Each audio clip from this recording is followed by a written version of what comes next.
ओम नमः शिवाय। हर हर महादेव।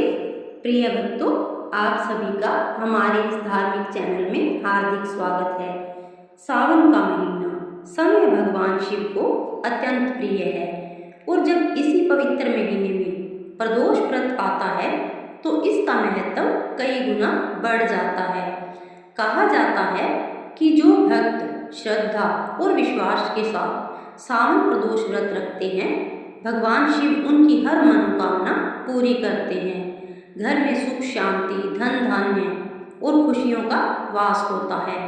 आज की इस कथा में हम जानेंगे सावन प्रदोष व्रत का महत्व, पूजा विधि, प्रदोष व्रत की चमत्कारी कथा और अंत में जानेंगे कि इस व्रत से कौन कौन से अद्भुत फल प्राप्त होते हैं।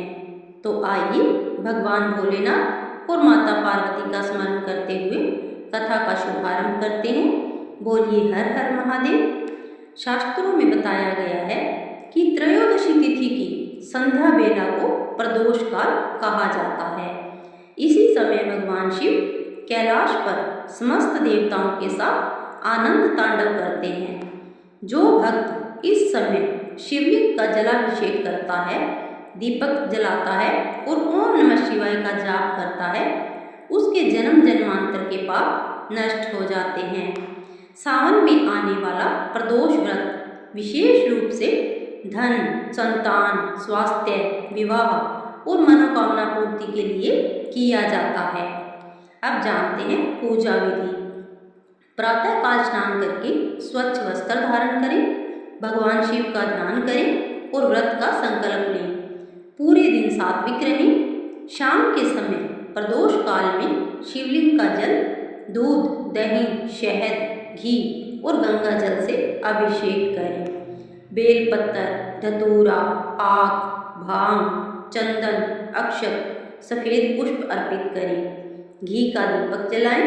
महामृत्युंजय मंत्र और ओम नमः शिवाय का जाप करें। फिर शिव चालीसा और प्रदोष व्रत कथा सुनें।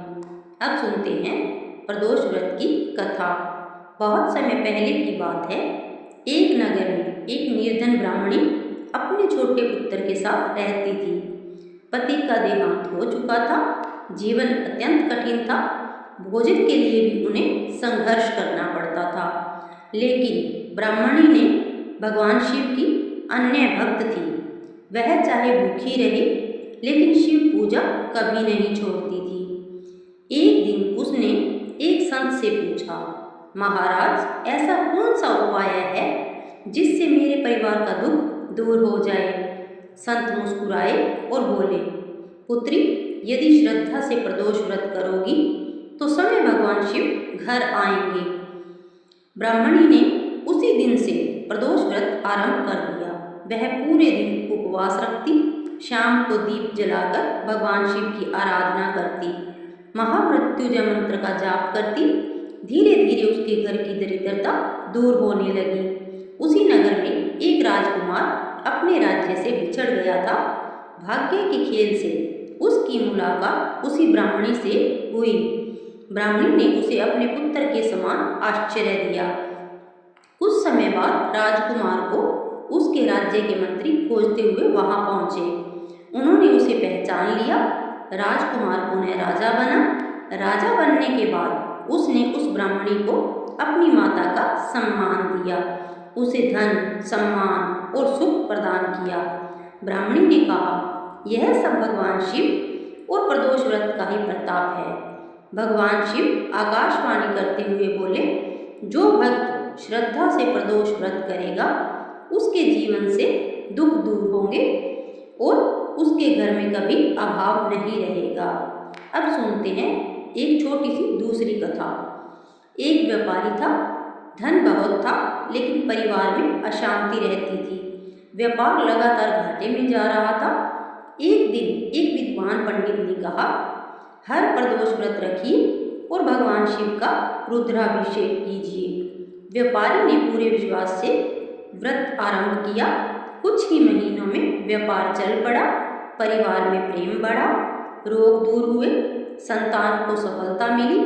व्यापारी ने समझ लिया कि भगवान शिव केवल धन ही नहीं, जीवन में संतुलन और सुख भी प्रदान करते हैं। भगवान शिव की कथा का संदेश। महादेव कहते हैं, मैं धन नहीं देखता, मैं पूजा की भव्यता नहीं देखता, मैं केवल अपने भक्त का सच्चा प्रेम देखता हूँ। यदि कोई भक्त एक लोटा जल भी श्रद्धा से चढ़ाता है तो मैं उस पर प्रसन्न हो जाता हूँ। अब जानते हैं प्रदोष व्रत से मिलने वाले फल। जो श्रद्धा से प्रदोष व्रत करता है उनके घर में सुख शांति आती है, आर्थिक संकट दूर होते हैं, विवाह में आ रही बाधाएं समाप्त होती हैं, संतान सुख की प्राप्ति होती है, रोग दोष दूर होते हैं, मनोकामनाएं पूर्ण होती है, भगवान शिव की विशेष कृपा प्राप्त होती है। प्रिय भक्तों, यदि आप भी चाहते हैं कि भगवान भोलेनाथ की कृपा आपके परिवार पर सदैव बनी रहे तो सावन प्रदोष व्रत अवश्य करें। पूरी श्रद्धा से भगवान शिव का नाम लें। ओम नमः शिवाय, हर हर महादेव। यदि आपको यह कथा पसंद आई हो तो इसे अपने परिवार और मित्रों के साथ अवश्य साझा करें ताकि अधिक से अधिक लोग भगवान शिव की महिमा सुन सकें। बोलिए भगवान भोलेनाथ की जय। हर हर महादेव जय। चलते हैं, मिलते हैं एक नई कथा, नई जानकारी और हर व्रत त्योहार की जानकारी के साथ। तब तक के लिए जय भोलेनाथ।